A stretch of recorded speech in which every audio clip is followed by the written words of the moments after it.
ये है खोड़ा, छत पर चढ़ के देखो ये कितना लंबा चौड़ा, नाम को है खोड़ा। जो नहीं खाए घोड़ा अब वो खाएगा खोड़ा। बस खोड़ा को सस्ता चाहिए, गरीब तत्व के आदमी है।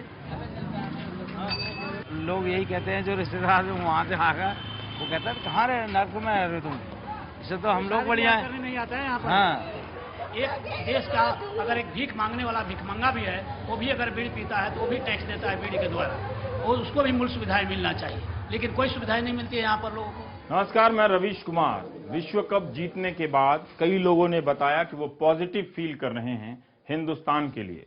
तो क्या इस फीलिंग का फायदा उन लोगों की जिंदगी को बदलने में उठाया जा सकता है जो बहुत जमाने से नेगेटिव यानी नारकीय जिंदगी जी रहे हैं?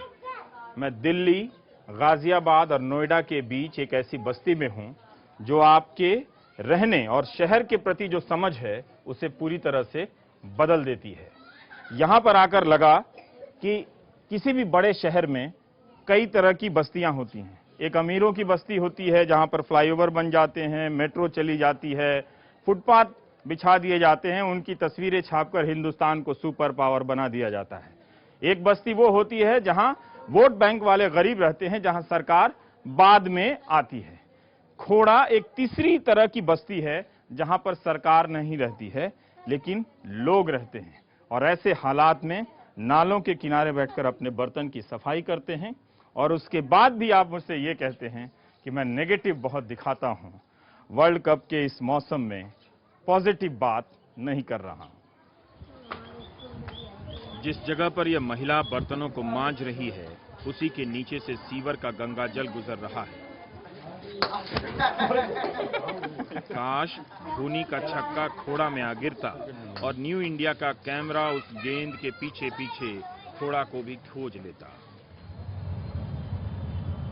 और तब आप खोड़ा के किसी मकान की छत से देखते घरों के इस सैलाब को।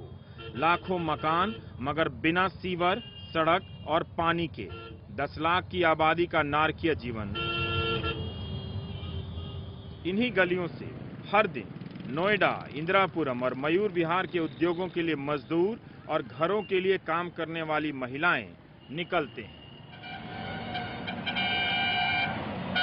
लाखों की आबादी रोज ऐसे रास्तों से निकलकर आपके घरों और कारखानों तक पहुंचती है। किसी के पास रोजाना की इस जिंदगी को बयान करने के लिए नरक से बड़ा शब्द नहीं है। यहाँ हमेशा ऐसा ही रहता है। खोड़ा में नालियों में गिरने, डूबने और मरने की कहानी आम है। यहाँ सड़क और सीवर मिलकर खतरनाक हो गए। 11 नंबर गली में 2 बच्चे गिर के खत्म भी हो गए। 11 नाला यहाँ पे, बच्चा कोई डूब गया तो पता भी नहीं पड़ेगा इस नाले का। दो बार तो उधर नाले में उधर वो जो नाला है उधर 2 बार, एक दो बार इधर ये बच्चे इधर ना ट्यूशन पढ़ते हैं, इसमें वो उधर से नाले में गिर गए। अरे बाप रे, ये सभी जगह ऐसा मिलेगा आपको। नाले का पानी? हाँ जी सर, ये नाले का पानी है सर, ये बेसमेंट बना हुआ सर, इसमें पानी भरा हुआ नीचे। देश में पैदा होने वाला हर व्यक्ति जब नागरिक है तो क्या उसे इस आधार पर गटर में फेंक दिया जाए कि उसकी कॉलोनी कानूनी है या नहीं? खोड़ा में कहीं भी सीवर नहीं डाली गई। नतीजा, सीवर के पानी से बचने के लिए लोगों ने सड़कों को भरना शुरू कर दिया। जितनी बार सड़क ऊंची होती सीवर का पानी भी ऊपर बहने लगता। अब हालत ये हो गई है कि सड़क और सीवर हजारों घरों की छतों के बराबर पहुंच गए हैं, बल्कि अब घर सीवर की वजह से डूबने लगे। बहुत सारे मकानों की ऊंचाइयों को ऊपर भी किया गया है। पूरा घर बर्बाद हो गया।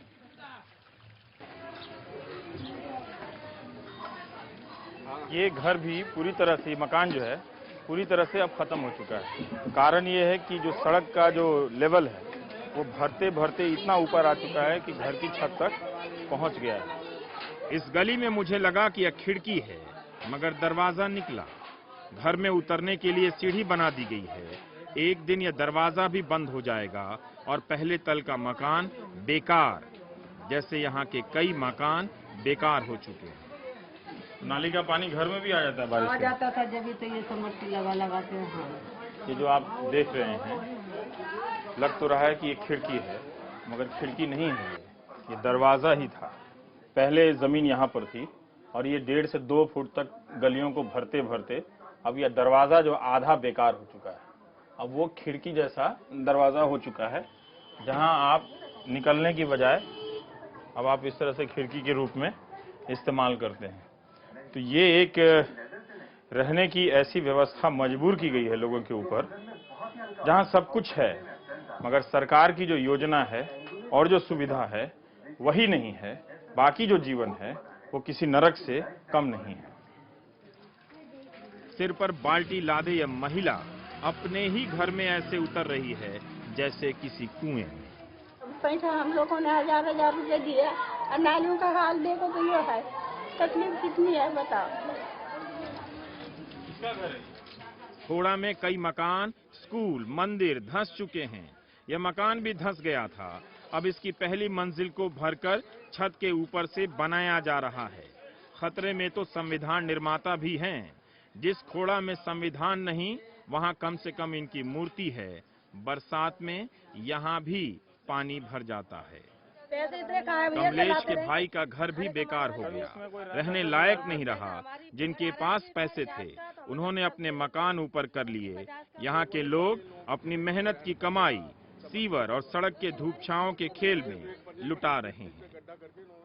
परेशानी है बहुत ज्यादा। सीवर न होने के कारण सभी घरों के बाहर ऐसे गड्ढे बनाए गए हैं। इसे सोख्ता कहते हैं। ये सोख्ता है, हाँ? और ये सब घर के आगे है। सब घर के आगे। सोख्ते से गंदा पानी जमीन में जाता है और जब हैंडपंप से ऊपर आता है तो पीने लायक नहीं रहता। लोग खरीद कर घटिया पानी पीने के लिए मजबूर हैं। पानी जब ऐसा आ रहा है तुम पी नहीं सकते हो। हमारे यहाँ गंदा आ रहा है, नलों का बहुत गंदा पानी आ रहा है। आरो ला रहे 20 रुपए के, वो जो खट्टी आते हैं उसे पीते हैं रोज ला के। पानी खरीद के और रोज 20 रुपए का पानी खरीद के आप पीती हैं? पीते हैं।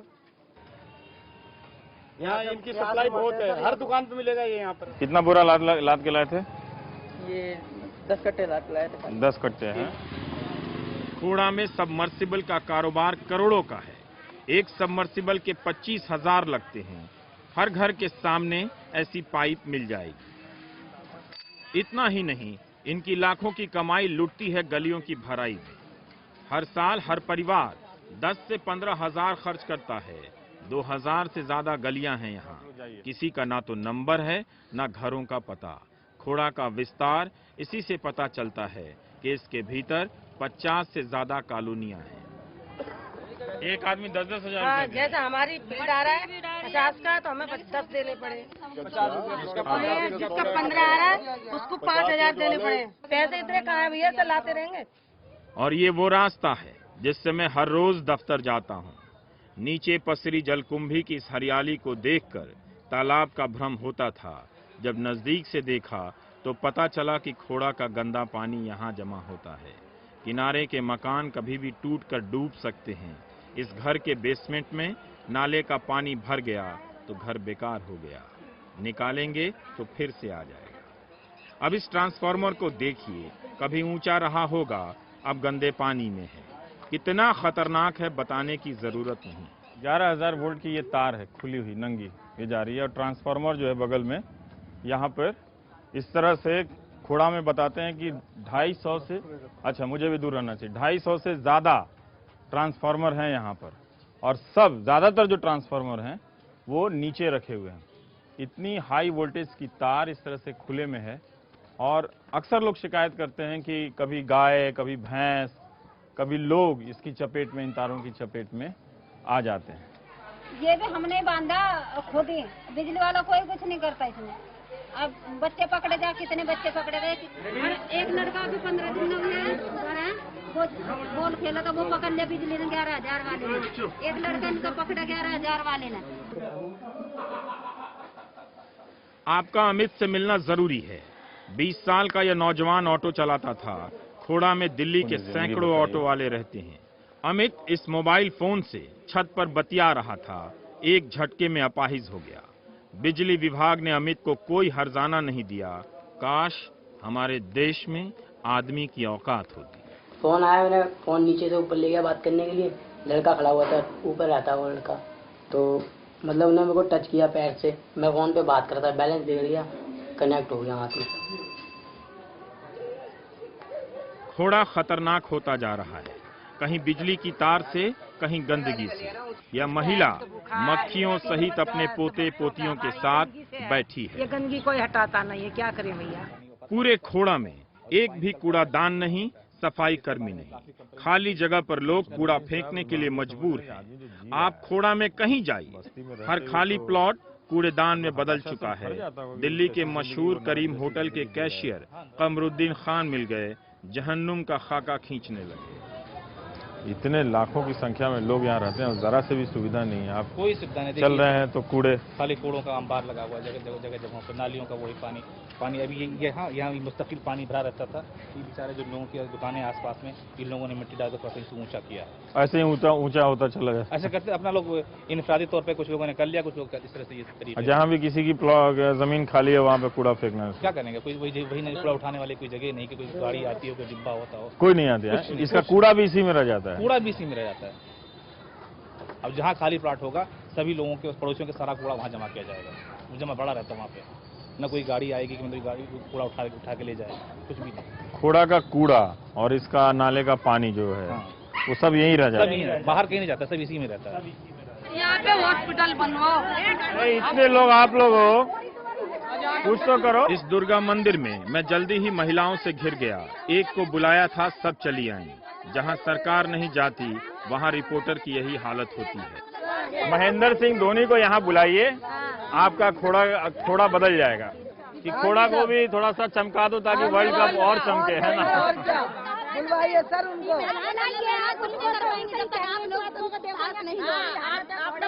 टीम इंडिया की जीत पर 20 किलो लड्डू बांटने वाली ये महिलाएं अपने ही इंडिया में लाचार महसूस कर रही थी। वो सब कुछ बता देना चाहती थी। आप भी इनकी बातों की रफ्तार से इनके दर्द का धीमापन समझिए। इन औरतों ने बताया कि खोड़ा में एक भी सरकारी अस्पताल नहीं, 10 लाख लोग जहां रहते हों वहां कोई अस्पताल नहीं। यहाँ की गर्भवती महिलाओं पर क्या गुजरती है, आप काली जैसी महिलाओं से पूछिए। काली दाई का काम करती है और घर में ही डिलीवरी कराती है।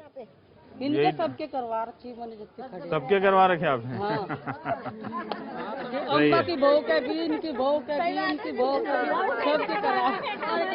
इतना बड़ा खोड़ा कॉलोनी बहुत बड़ा भाई, 4 भी हो जा दिन में को, 5 भी हो जा, 3 भी हो जा, 2 भी हो जा, नहीं भी होते 2-4। आप अकेले कराती हैं या और भी आपकी टीम है कोई डॉक्टर? नहीं, और भी है, और दाई है। और दाई हैं यहाँ पर, है ना। और कितना पैसा चार्ज करती हैं आप? भाई जितना कोई दे ही ले ले, हम तो ये सब खड़े आप देने वाले हैं। कोई 500 दे दे, कोई 1000 दे दे, कोई 800 दे दे, और कोई बेचारा देता ही नहीं। दिल्ली के इंडिया गेट से 11 किलोमीटर दूर है खोड़ा। दाइयों के भरोसे यहाँ बच्चे पैदा होते हैं। खतरनाक और शर्मनाक दोनों है। सोचिए नहीं, रवीश की रिपोर्ट देखिए।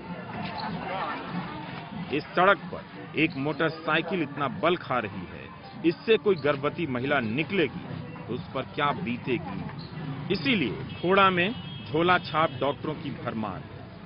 सीवर और सड़क के लिए सरकार नहीं, मगर लूट के लिए उसकी एजेंसियां हैं। वर्ल्ड क्लास सिटी बसाने की धांधली में उसके कॉमन मैन मारे जा रहे हैं। मैं इनकी गरीबी नहीं दिखा रहा, बता रहा हूं कि सरकार, प्रशासन और बिल्डर माफिया मिल जाएं तो किस कदर लाखों लोगों का गला घोंट सकते हैं। एक बस्ती का बसना सिर्फ कानूनी और गैर कानूनी मामला नहीं है। 10 लाख, 50 लाख, 60 लाख वो देगा, ये लोग बेच के अपने चले जाएंगे। और फिर यहाँ पर लोग बड़े बड़े लोग आ जाएंगे, लोग राजनीति के लोग आ जाएंगे, पूंजीपति के लोग आ जाएंगे, बिजनेसमैन लोग आ जाएंगे, और गरीब फिर कहीं जाकर दूसरी जगह अपना फिर बसाएगा।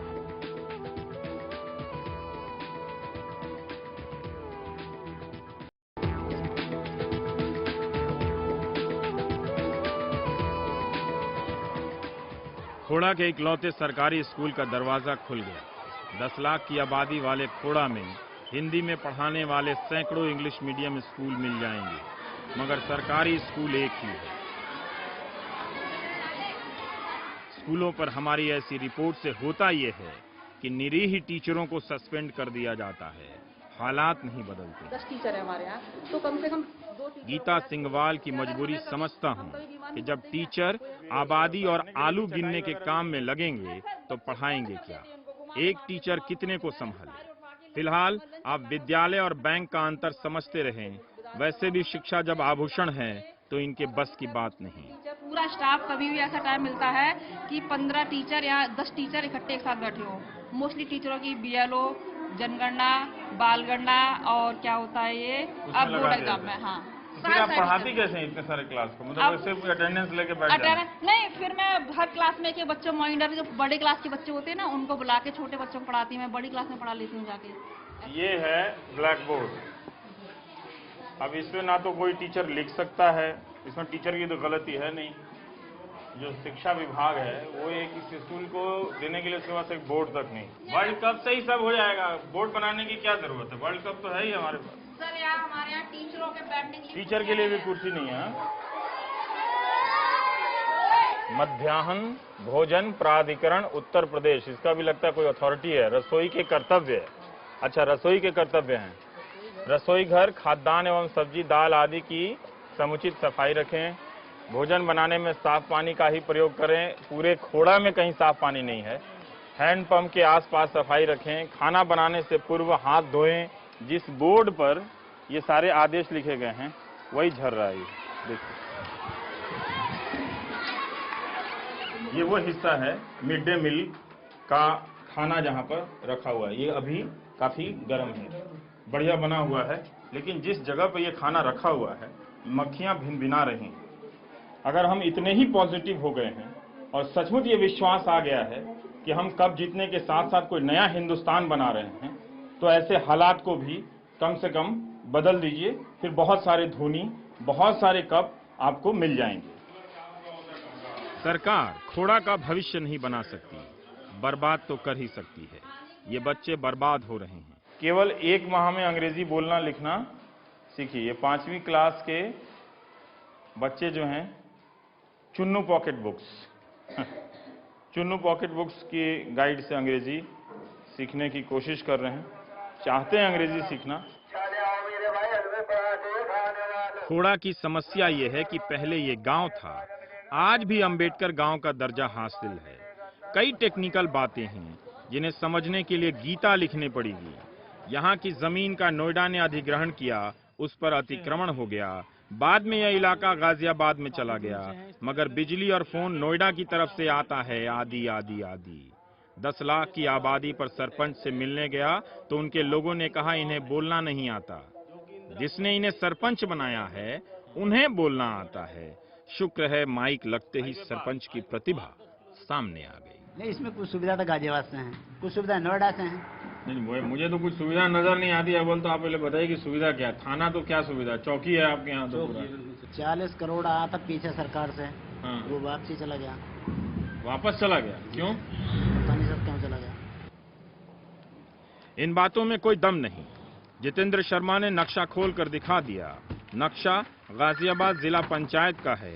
यहाँ के लोग अपने घर की रजिस्ट्री कराते हैं तो गाजियाबाद को राजस्व देते हैं, और जब गाजियाबाद से पूछने जाते हैं तो हर अधिकारी लखनऊ चिट्ठी लिख देता है। इन लोगों की मांग है कि खोड़ा को नगरपालिका का दर्जा दिया जाए। प्रमुख सचिव ग्राम्य विकास विभाग को लिखी है, जिसमें बताया है कि खोड़ा में की आबादी काफ़ी तेज़ी से बढ़ रही है। अलग अलग राज्यों से आके लोग यहाँ पर जो प्रवासी मजदूर हैं वो यहाँ पर रह रहे हैं, और इसकी आबादी 10 लाख के करीब है। और अंत में डीएम साहब लिखते हैं कि कृपया इसको संपूर्ण ग्रामीण रोजगार योजना अंतर्गत ग्राम्य विकास मंत्रालय भारत विकास को संदर्भित करते हुए उक्त योजना में उपर्युक्त धनराशि उपलब्ध कराए जाने हेतु आवश्यक कार्यवाही कराने का कष्ट करें। मैंने इस हिंदी का और जो टेक्निकल लिखने की जो शैली है वो यहाँ की जो हालत है वैसी ही है। हमें सिर्फ खड़ंजा, नाली, आरसीसी और ये सब नहीं चाहिए, हमें सिर्फ एक मुद्दा चाहिए, नगरपालिका का मुद्दा। न्यायालय नहीं सुन रहा तो सरकार को हम क्या कहें? खोड़ा गांव का जो खसरा नंबर है, इसकी आज के डेट में 11,000 रुपये पर स्क्वायर मीटर इसकी रजिस्ट्री की चार्ज होती है, और मकनपुर गांव के जो चार्ज है वो 22,000 रुपये स्क्वायर मीटर है, क्योंकि नगर निगम इंदिरापुरम के चार्ज हम लोग देते हैं रजिस्ट्री की चार्ज सरकार को। ऐसी बात नहीं कि खोड़ा की हालत किसी को नहीं मालूम। हिंदी अखबारों ने खोड़ा को लेकर काफी लिखा है। उनकी कतरनों से फाइल मोटी होती गई, मगर खोड़ा की हालत नहीं बदली। रवीश की रिपोर्ट अब इनकी फाइल में एक सीडी बनकर जुड़ जाएगी। इनकी लड़ाई भी मोटी होती फाइल जैसी है, नतीजा नहीं निकलता। एक देश का अगर एक भीख मांगने वाला भिखमंगा भी है, वो भी अगर बीड़ी पीता है तो वो भी टैक्स देता है बीड़ी के द्वारा, और उसको भी मूल सुविधाएं मिलना चाहिए, लेकिन कोई सुविधाएं नहीं मिलती है यहाँ पर लोगों को।